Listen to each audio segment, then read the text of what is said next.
I'm Mark Anthony, your favorite tour guide. I'm here at historic Hoover Dam.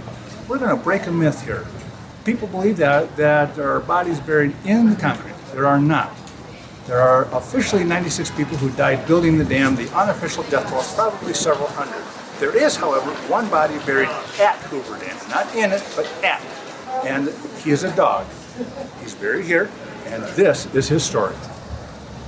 I always tell people that the best way to do a Hoover Dam tour is to put yourself in that era, 1928 to 1935, the Great Depression. A third of all banks and businesses had failed, unemployment rate went skyrocketing, and men went looking for work, any place. It's also the best way to understand the story of the Hoover Dam mascot. You have to remember that in the 1930s, America was still divided by race. The Boulder Canyon Project was no different. Now, the exact details of his birth are kind of lost with time, but most would agree that he was born in 1931, a part Labrador puppy with a jet black coat and a white blaze on his chest, and that he was born under the 6th Company's No. 4 barracks. His rough black puppy fur that did not smooth out and his outsized paws he never grew into endured him to the people of Boulder City, and he soon found himself riding the transports that hauled the workers from Boulder City to the dam site. There, he would spend his days at the dam chasing ring-tailed cats and other creatures away from his dam. Political correctness did not exist back in the 1930s, and the men called the dog Nig or Little Niggy. Being a friendly, lovable mutt, everyone wanted to feed the dog, and being a dog, he took what they offered. This made him very sick. So arrangements were made with the commissary for the dog to be fed, and the word was passed to all not to offer him any more food. Now, when you exited the commissary, there was a place there to dump your spare change, and that money in turn was used to cover his expenses.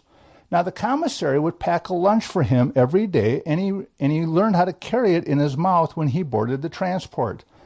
Down at the job site, he placed his sack of lunch alongside the other workers' lunch pails and went about his business.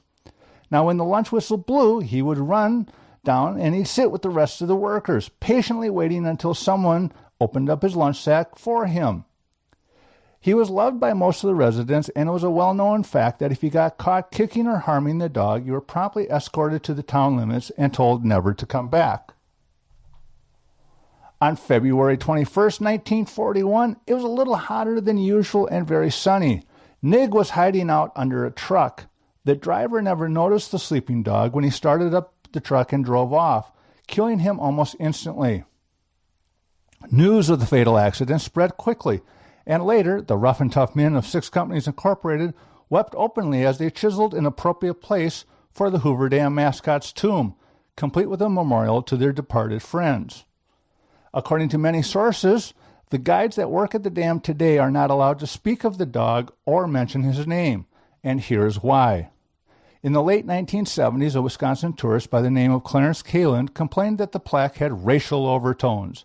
Kalin went back home to Madison, Wisconsin, and started a letter-writing campaign. On March 21, 1979, the plaque was removed. This angered many Boulder City residents by how the Bureau was treating their beloved construction crew mascot, and the local people petitioned the Bureau to reinstate the plaque.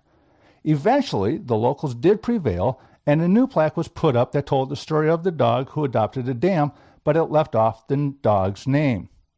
Now, many on my Hoover Dam tours will disagree with Mr. Kalin that you have to respect the history and the time when it happened.